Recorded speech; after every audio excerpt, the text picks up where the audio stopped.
Hello दोस्तों, welcome to just build programs. आज के वीडियो में हम लोग सीखेंगे HTML के बारे में। HTML हाइपरटेक्स्ट मार्कअप लैंग्वेज होती है जो हम लोग को वेब पेजेस का स्ट्रक्चर और कंटेंट डिफाइन करने में हेल्प करती है।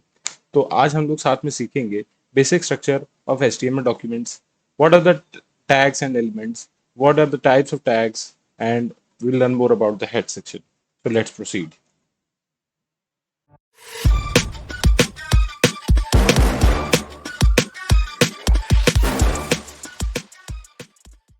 अभी मैं डेस्कटॉप स्क्रीन पर आ गया हूँ और मैं एक नया फोल्डर बना देता हूँ HTML नाम से। और अब मैं इस फोल्डर को ड्रैग करके VS कोड पे ड्रॉप कर दूंगा और मेरा VS कोड में वो फोल्डर ओपन हो चुका है। तो अब मैं इंडेक्स HTML फाइल बनाता हूँ। इंडेक्स HTML फाइल से ही हमारा program start, web pages start होते हैं। इस इंडेक्स HTML फाइल में हम लोग स्टार्ट करते हैं अपना HTML लिखना। ये एक्सक्लेमेशन मार्क लिखने के बाद पूरा कोड आ गया। ये किसकी मदद से हुआ? ये हुआ एमिट की मदद से। एमिट हम लोग को सजेशन प्रोवाइड कर सकता है। आप इसको ऑटो कंप्लीशन की तरह समझ सकते हैं या फिर एमिट सजेशन भी बोल सकते हैं आप। साथ ही साथ जैसा कि आप ये ऊपर देख सकते हैं, डॉक टाइप HTML, इसका मतलब होता है कि डॉक्यूमेंट का टाइप HTML5। ये डॉक टाइप डिक्लेरेशन होती है, ये बताती है कि हमारा जो डॉक्यूमेंट का वर्जन है वो HTML5। साथ ही साथ HTML लैंग EN ये बताती है कि हम लोग जो लैंग्वेज यूज कर रहे हैं अपने वेब पेज में वो इंग्लिश है। साथ ही साथ ये हेड सेक्शन है, ये HTML टैग्स में एनक्लोज होता है, हेड और बॉडी से टैग। मैं आपको फ्रॉम स्क्रैच लिख कर दिखाता हूँ। डॉक टाइप, मैंने टैब दबाया, पूरा आ गया। साथ ही साथ HTML ये हमारा रूट एलिमेंट होता है जो इस कर्सर के लेफ्ट साइड में है, ये ओपनिंग टैग हो गया, और जो राइट साइड में ये क्लोजिंग टैग हो गया। इन दोनों को साथ में हम लोग पेयर टैग्स भी बोलते हैं। HTML के बाद हमारा हो गया head tag. Head tag head tag के बाद हम लोग का एक होता है बॉडी टैग। हेड टैग में हमारे पास होता है टाइटल, जो भी आप देखते हैं किसी भी वेब पेज के ऊपर लिखा रहता है। जैसे कि आप यहाँ देख सकते हैं, यहाँ पे एक्सकेलीट्रॉ लिखा हुआ है एज अ टाइटल। तो अब हमारी HTML फाइल का हम लोग लिख सकते हैं title, my first web page.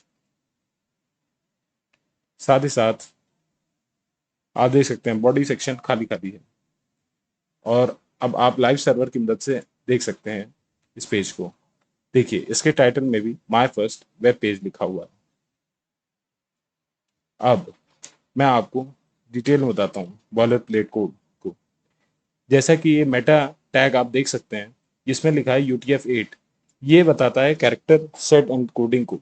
जो हम लोग कंप्यूटर को लिख कर देते हैं उसको इंग्लिश समझ में नहीं आती है, उसको समझ में आती है बाइनरी लैंग्वेज। तो इसके लिए पुराने समय से हम लोग के प्रोग्रामर्स ने निकाला था तरीका एस्काई कोड का। एस्काई कोड की मदद से हम लोग सिर्फ इंग्लिश वर्ड्स को दिखा सकते हैं, बट UTF-8 में जो कैरेक्टर सेट होता है वो सारे कैरेक्टर्स को, ऑलमोस्ट जितने भी इस वर्ल्ड में हैं हर एक लैंग्वेज में, वो दिखाने के कैपेबिलिटी रखती है। इस वजह से हम लोग UTF-8 यूज करते हैं। हर एक कैरेक्टर एक कोड से रिलेट करता है। ऐसे करके हम लोग कैसेट यूज करते हैं। नेक्स्ट हमारा है मेटा। मेटा टैग और फॉर व्यू पोर्ट। जो व्यू पोर्ट होता है, जितनी हमारे वेब पेज की डिस्प्ले दिख रही है हमको, वो हमारा होता है व्यू पोर्ट। जैसे अभी आपको इतना दिख रहा है, मैंने इसको लिया, इसको छोटा कर दिया, इसका व्यू पोर्ट साइज चेंज हो रहा है।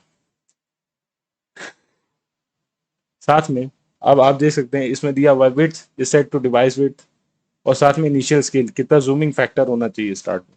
ऐसे ही और भी मेटा टैग्स होते हैं, जैसे कि मेटा KW, ये कीवर्ड्स के लिए होता है। ये पहले यूज होते थे, आज के दिनों में ये ज़्यादा नहीं यूज होते हैं। CSS जैसे आप देख सकते हैं। और मेटा टैग भी आप देख सकते हैं इतने सारे हैं। डिस्क्रिप्शन लिखने के लिए पहले यूज होता था, ये सारे यूज होते थे सर्च इंजन ऑप्टिमाइजेशन के लिए, अभी भी यूज होते हैं। तो बॉडी टैग में मैंने एक इमेज टैग बना दिया। इमेज टैग को आप देख रहे हैं कि इसका कोई भी एंडिंग टैग नहीं है, क्लोजिंग टैग नहीं है। ऐसा क्यों? क्योंकि ये एक सेल्फ क्लोजिंग टैग है। वो पेयर टैग थे, हेड बॉडी, इस वजह से उनके साथ एक क्लोजिंग टैग था, जैसे कि आप देख सकते हैं। बट इमेज एक सेल्फ क्लोजिंग टैग है, इसलिए इसका क्लोजिंग टैग नहीं है। अब इमेज में हम लोग अपने इमेजेस का सोर्स दे सकते हैं, और अल्टरनेटिव, ये शॉर्ट होता है ऑल टाइप, के लिए, जो आपका अगर इमेज टैग विजिबल ना हो तो क्या दिखे, उसके लिए ऑल्ट यूज होता है। तो फर्स्ट हम लोग सोर्स के लिए एक इमेज उठा लेते हैं। तो मैं गूगल जाता हूँ और सर्च करते हैं टिम बर्नर्स ली इमेजेस। मैंने इनकी इमेज उठा ली, कॉपी इमेज एड्रेस। उसके बाद में यहाँ मैंने कर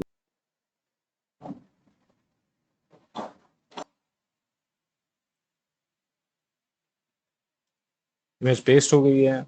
अब हम लोग लाइव जाकर देख सकते हैं क्या स्टेटस है। इमेज जैसा कि आप देख सकते हैं स्क्रीन में बहुत ज़्यादा बड़ी हो चुकी है। अब हम लोग को HTML की वजह से कंटेंट तो मिल गया अपने वेब पेज में, बट उसका हम लोग स्टाइल अभी नहीं कर सकते। उसके लिए हमें CSS की रिक्वायरमेंट पड़ती है। तो मैं आपको थोड़ा सा डेमो दे सकता हूँ जिससे आप HTML और CSS फेमिलियर हो जाए। तो ये जो फोटो थी, ये थी टिम बर्नर्स ली सर की, जिन्होंने वर्ल्ड वाइड वेब फाउंड किया था। तो हम उनका नाम लिख देते हैं, टिम बर्नर्स ली, एंड उनका founder of world wide web. So अब इनको स्टाइल करने के लिए हम लोग को टाइटल टैग में जाना पड़ेगा। टाइटल टैग में हमने लिख दिया www। ये हमारा टाइटल हो गया। साथ ही साथ अब यहाँ पे हम अपना स्टाइल डिफाइन कर सकते हैं। स्टाइल अब मैं लिखना स्टार्ट करूंगा। तो स्टाइल टैग में हमने लिख दिया IMG। IMG जो टैग है हमारा, अब हम उसकी हाइट दे सकते हैं, हाइट 100%।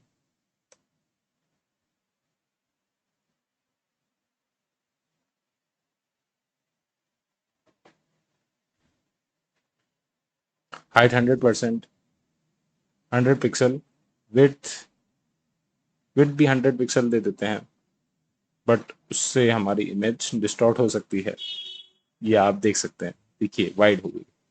बट हम लोग अगर हाइट नॉर्मल रहने दें तो देखिए इसने अपने इमेज के रेशियो के हिसाब से हाइट ले ली।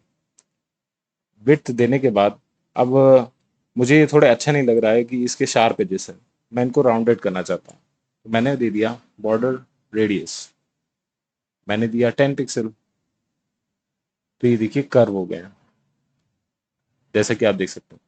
अब अगर मैं इसके विड्थ का हाफ का बॉर्डर रेडियस देता हूँ तो आप देख सकते हैं कि और सर्कुलर हो गई है।